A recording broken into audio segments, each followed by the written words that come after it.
Bonjour à toutes et à tous, bienvenue sur KTV et Cozy FM, le 106.9 pour un temps de parole toujours en direct à la radio et à la télévision. C'est une promesse, on la tient. Il est avec nous, c'est le député Bouenali Saïd pour ce premier temps de parole. Monsieur le député, bonjour. Bonjour. Merci d'avoir accepté notre invitation. L'objectif c'est l'objectif de ce temps de parole, évidemment, d'essayer de comprendre l'actualité, ce qui se passe actuellement à Mayotte. Il y a une grosse actualité qui est une actualité sociale. On sent toutes ces entreprises, ces salariés, qui soient du privé, du public, qui ont besoin d'égalité. Et cette fameuse égalité, c'est ce que vous avez défendu pendant des années ici à Mayotte. Est-ce que vous comprenez toutes ces revendications ? Oui, tout à fait. Mais avant de répondre à cette question, je voudrais juste vous annoncer une nouvelle. Je viens d'apprendre à regret que le Premier ministre, contrairement à ce que nous avions souhaité et sollicité, ne se rendra pas à Nzamboro comme nous l'avions demandé. Je le dis à regret puisque Nzamboro symbolise le lieu de la migration au sens fort du terme, en pensant à l'îlot de Nzamboro notamment et tout le reste. Ça, vous le regrettez ? Regret puisque depuis fort longtemps, nous avions demandé à ce que les visites ministérielles se fassent, y compris dans les lieux des problèmes de Mayotte, problèmes sociaux, problèmes économiques, problèmes sanitaires, sociaux, les problèmes. Et je voudrais dire ici que ceux qui organisent ces visites-là, qui ne prennent pas en compte les problèmes réels de ce territoire, prennent le risque d'abord de discréditer ces visites aux yeux des Mahorais, de discréditer le cadre administratif de l'État, qui ne sont pas capables de rendre compte de la réalité des besoins du territoire, voire du terroir.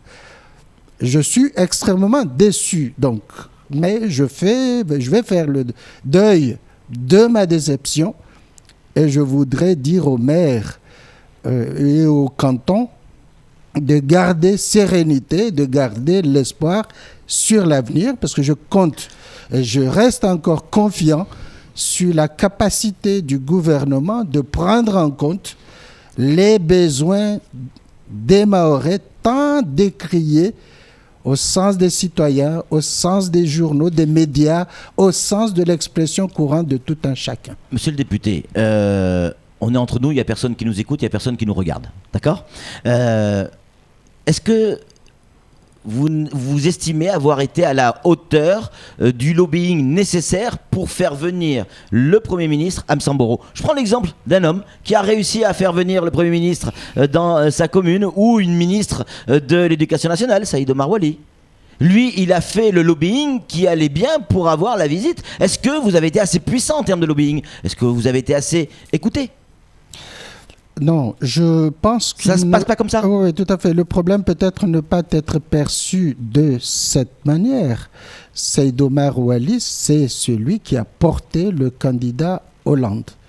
Et donc, il était tout à fait compréhensible que les choses s'organisent ainsi.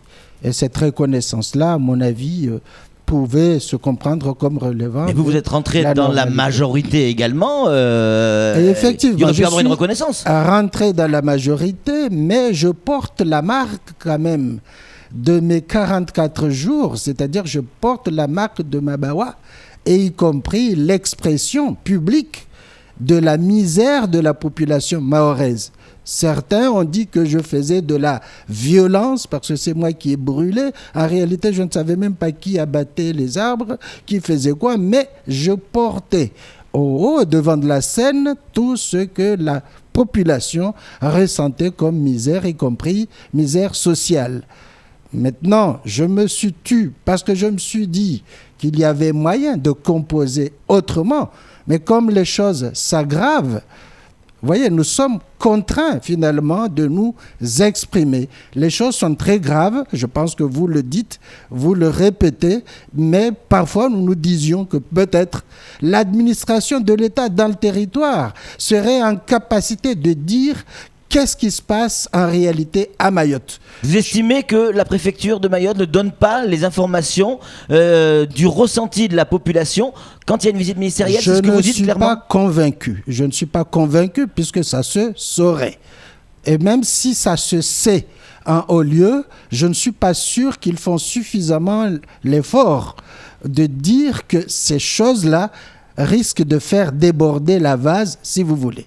Donc, je pense que de la question que vous posiez, et j'avais demandé effectivement que le Premier ministre rassure la population mahoraise dans ce lieu, dans ce haut lieu qui est Mzamboro, pour dire que la question de la migration est une question retenue par le gouvernement comme étant une des questions épineuses à Mayotte.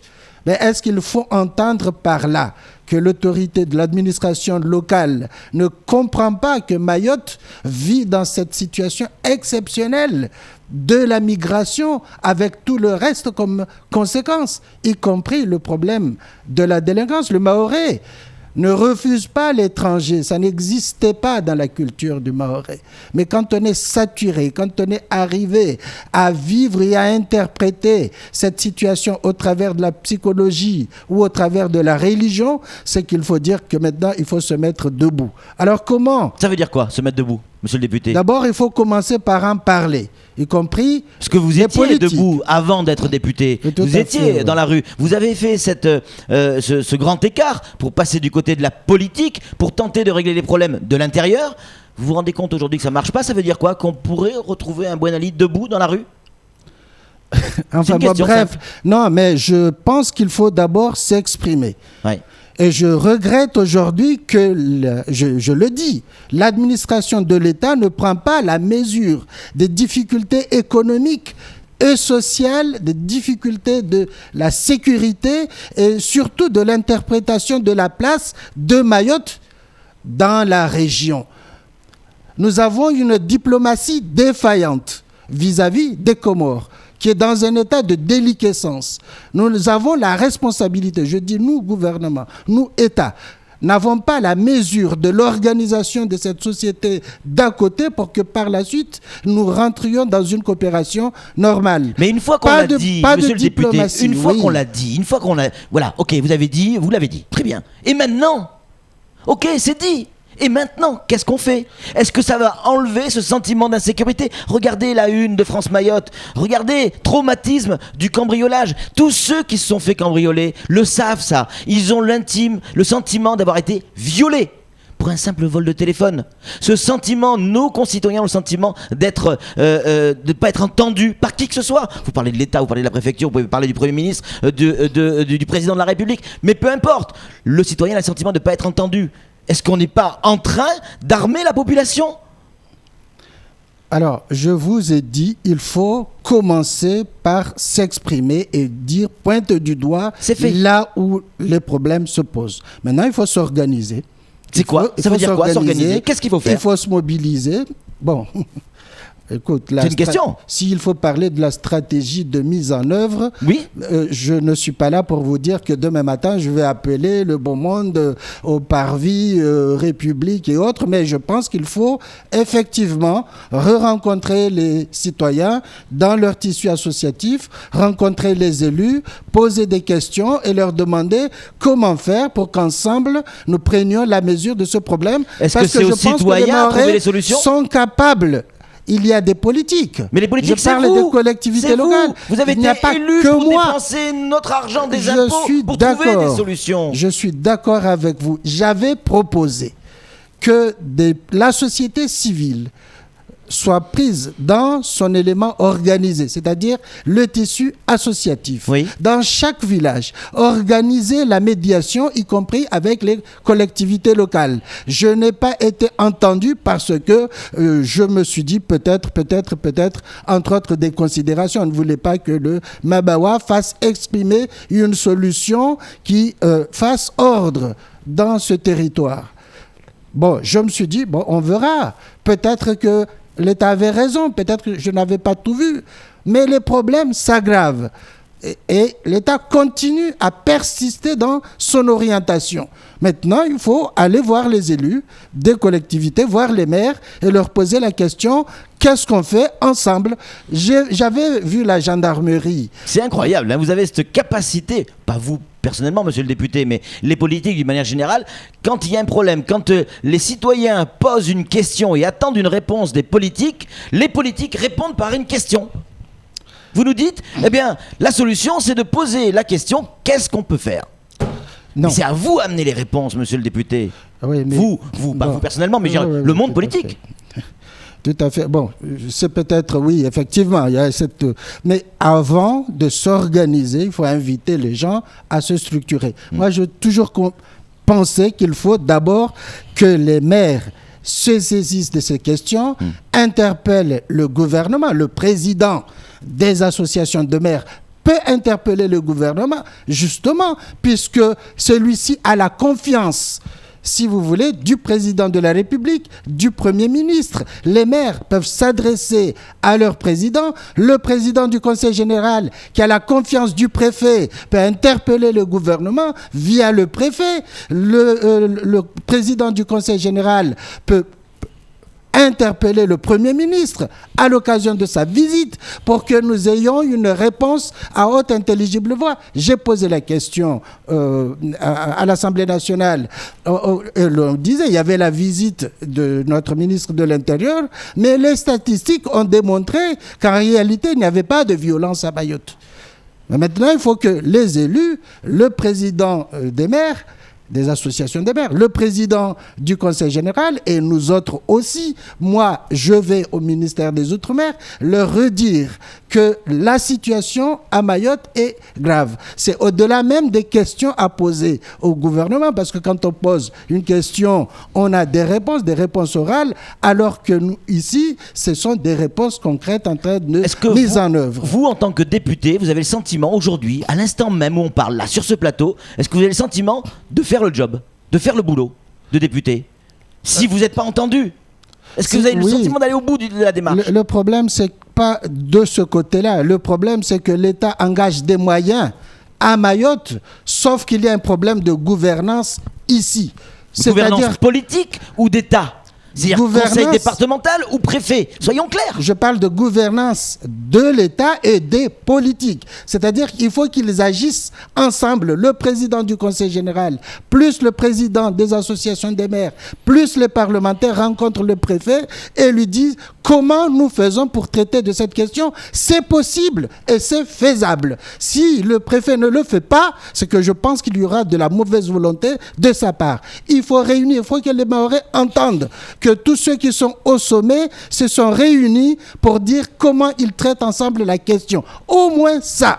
Est-ce que les solutions, par exemple, monsieur le député, ça serait pas d'instaurer un système, je sais pas, je réfléchis tout haut là, je fais votre boulot, j'essaie d'amener des solutions. Est-ce que ça serait pas de dire, mais voilà, un préfet maintenant à Mayotte doit rester minimum 5 ans.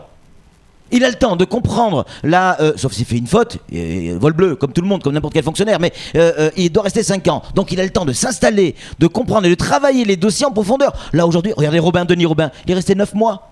On a des préfets qui restent entre 1 an et demi et 2 ans. Comme beaucoup de fonctionnaires. Est-ce que ça peut pas être une solution pour prendre en compte véritablement la problématique, prendre des dossiers en compte et en charge, et les gérer, avoir le temps de les gérer? En 2 ans, on peut pas gérer tous les dossiers. C'est impossible. Oui, mais avant de venir à Mayotte, on a des rapports, on a des dossiers, on a un traitement intellectuel de la question. Maintenant, il faut faire la conversion. Maintenant, si vous dites que la conversion doit prendre 5 ans, sans doute, mais à 2 ans, quand on a une lucidité déjà en amont sur la question, depuis Paris, la question de la délinquance, elle n'est pas qu'à Mayotte. Elle existe partout. Il y a des traitements, il y a des solutions. Il faut les mettre en évidence. Il faut tester des hypothèses de travail. Mais il faut aussi réunir les locaux, les élus. Il faut leur poser la question.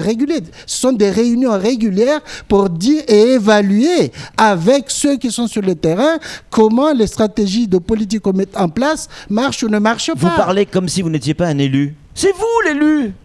Quand j'ai vu le préfet, Oui. et quand je lui ai posé la question, il semblait me dire que vous êtes tous des familles. Mais c'est grave. C'est très grave parce que à travers le mot famille, c'est d'accepter ensemble, même si vous devez sombrer. Je ne trouve pas cette attitude sérieuse. Merci beaucoup, Bouenali Saï, monsieur le député. On aurait aimé faire durer un peu cet entretien. C'est déjà un quart d'heure qui est passé. Hein. Ça va très très vite. Vous aurez l'occasion de revenir, c'est promis? Parce qu'on a encore d'autres questions à vous poser en tant que député. Allez, c'est tout pour ce temps de parole. Tout de suite, la suite de nos programmes.